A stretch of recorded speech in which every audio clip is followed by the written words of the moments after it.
tous et à toutes. Aujourd'hui, je vais vous parler de produits Kiko. Alors, je vous en ai sélectionné 5 que j'ai chez moi. J'en ai d'autres, mais ça fera objet d'une autre vidéo. Alors, allons à l'essentiel. Je vais vous parler déjà de ce petit Glow Touch. C'est tout simplement un brillant à lèvres et ou un blush. Moi, j'ai la teinte numéro 5, le Spicy Chocolate. C'est une sorte de petit rose boisé, très joli. Alors par contre, moi je ne l'utilise qu'en blush, tout simplement parce que c'est pas une couleur que je mets en rouge à lèvres, voilà. Mais en blush, je l'applique, voilà, je le prends du bout des doigts, je tapote à l'endroit où je souhaite le mettre.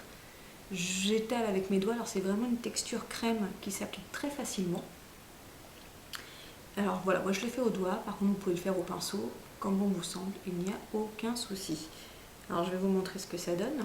Voilà, la teinte Spicy Chocolate numéro 5. Je vais vous swatcher ça sur ma petite mine. Voilà ce que ça donne.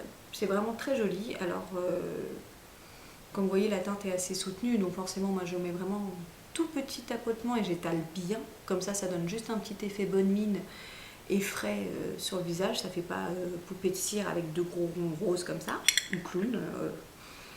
Ça n'a pas du tout d'odeur, c'est vraiment très agréable, très neutre. Voilà, donc je conseille franchement le Glow Touch. Alors bien sûr il y a d'autres coloris en magasin, mais le boîtier est très pratique pour une retouche en cours de journée, dans votre sac et basta. Je passe maintenant à l'Eye Base Kiko Primer. C'est tout simplement une base pour fard à paupières. Vous l'appliquez donc sur votre paupière mobile, out, et également au ras des cils, tout simplement parce que ça aide à faire tenir plus longtemps et mieux votre fard à paupières. Ça évite qu'il file, qu'il bave, qu'il parte, et ça aide effectivement aussi à ce que votre kohl, votre liner tienne mieux. Alors ça se présente sous un petit flacon, sous forme de petit flacon de 10 ml.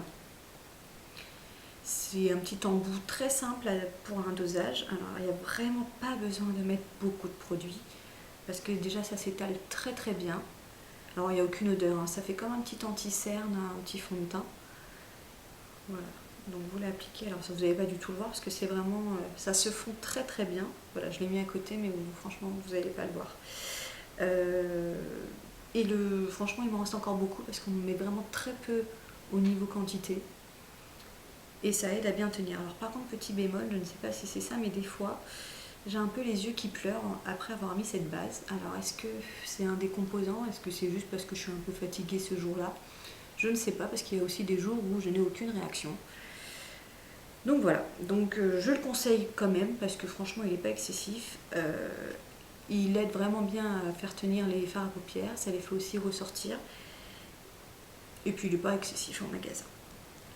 Qui dit base fard à paupières dit fard à paupières. Je vais vous présenter 3 petits monobules que j'ai. Alors des petits monobules j'aime bien parce que des fois sur toute une palette de maquillage il y a des couleurs que j'aime pas et que je n'utilise jamais. Que là, au moins avec l'avantage des petits monobules, c'est déjà vous pouvez les emporter dans votre sac si vous avez besoin d'une retouche, mais également tout simplement vous choisissez la couleur qui vous plaît et c'est tout. Alors ils sont vachement pigmentés. Là le fard à paupières que j'ai, l'ombre à paupières, voilà, j'ai cherché le mot, c'est la teinte 165 31 423. C'est un bleu jean qui est très sympa et très pigmenté. Tadam! Je vais vous montrer ça. Donc je vais le mettre, vous savez quoi, je vais vous le mettre juste à côté du blush et vous allez voir que je ne raconte pas des salades. Il est vraiment bien pigmenté.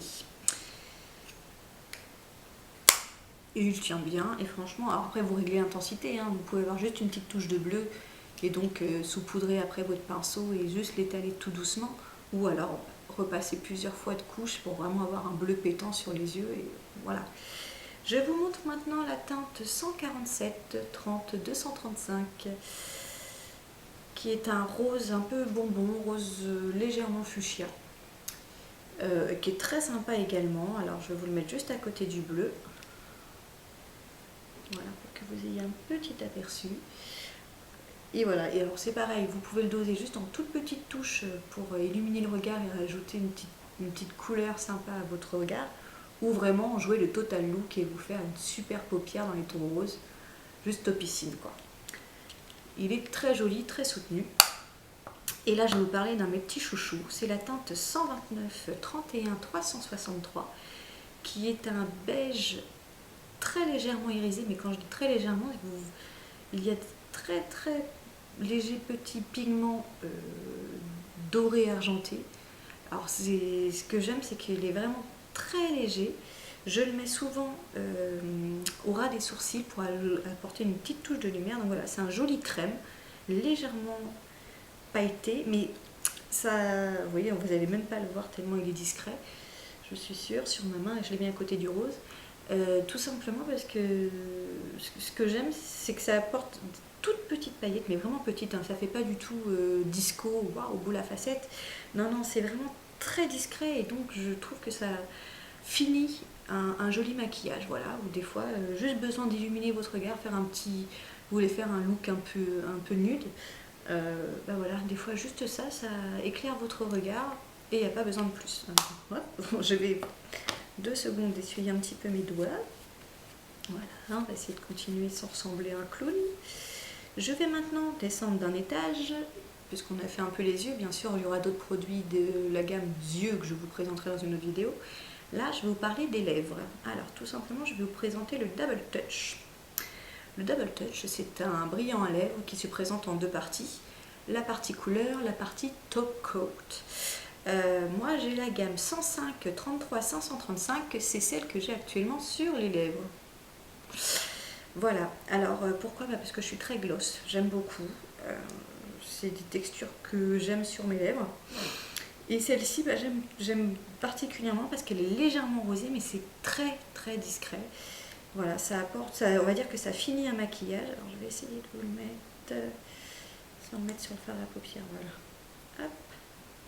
Vous allez voir que c'est léger, je ne sais même pas si vous allez le voir tellement il est brillant. Voilà, je l'ai vraiment mis en dessous de mon index, hop. C'est vraiment un rose, on pourrait croire un petit rose bonbon, mais en fait il est juste topissime. Je vous ai dit que c'était le 105, 33, 535, je sais plus. Je vous le redis, c'est jamais perdu.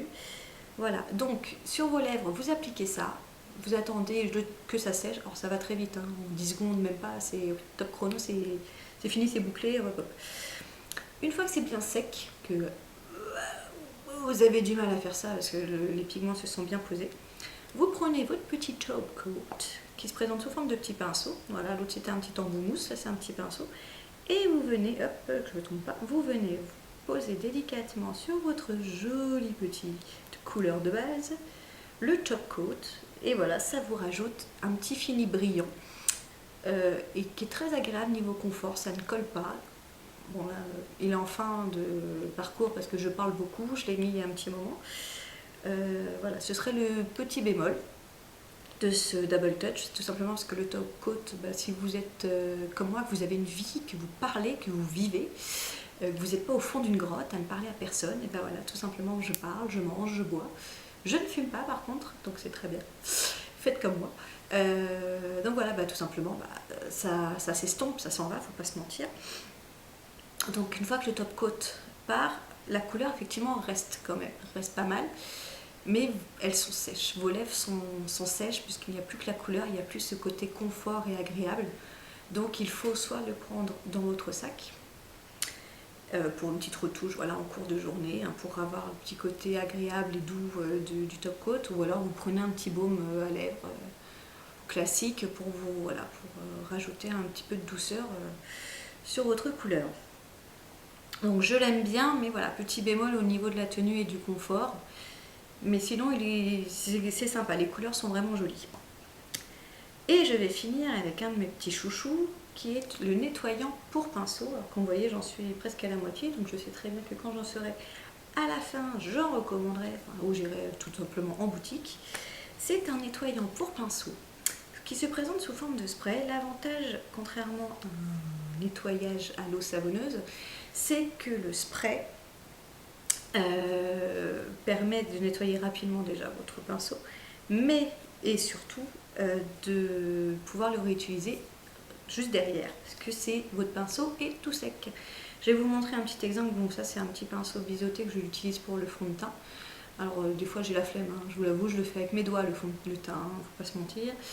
Mais là voilà, il y a des jours où je fais un peu de zèle et je fais ça bien avec mon petit pinceau. Et donc bah, il a des résidus de fond de teint, je ne sais pas si vous vous rendez bien compte. Alors vous prenez un petit Kleenex blanc, hein, voilà, on n'a pas besoin de marque, hein, on a un Kleenex. Voilà, bon, moi j'en mets 2, 3, hein, c'est à vous doser. Vous prenez votre petit pinceau, non, je vais essayer de ne pas faire bouger la table, voilà. Voilà. Je frotte un petit peu parce que je ne suis pas sur une surface dure, je suis sur mes mains. Voilà, doucement, doucement. Voilà. J'espère que vous allez voir un peu le résultat juste après. Voilà. Je ne sais pas si vous voyez bien les résidus qui se sont déposés sur le mouchoir grâce au brush cleanser, pardon. Prononçons ça bien s'il vous plaît. Voilà, et mon pinceau, bon j'ai pas tout fini parce que je l'ai fait dans ma main, hein. Sur la table, sur une surface plane, c'est quand même un peu plus sympa, mais je voulais pas faire bouger la table. Mais voilà, il retrouve quand même une deuxième jeunesse. Vous voyez bien les dépôts qui se sont déposés dessus, et l'avantage, c'est qu'il est sec. Oh pardon. Voilà, donc vous pouvez réutiliser votre pinceau tout de suite et vos petits poils ils sont tout doux. Donc contrairement à l'eau savonneuse qui est très bien mais qui malheureusement il faut un petit temps de séchage avant de réutiliser vos pinceaux, là vous pouvez réutiliser votre pinceau tout de suite. Par exemple vous n'avez qu'un seul pinceau pour faire à paupières et vous voulez changer de couleur et sinon ça va faire des mélanges un peu abracadabrants, un petit coup de pinceau, et vous utilisez la deuxième couleur sans problème. Voilà, donc je recommande vivement le nettoyant pour pinceau de chez Kiko. Voilà, ma petite présentation des produits est finie. Il y aura bien sûr, oh j'ai un ami, wow. Il y aura bien sûr d'autres vidéos sur la marque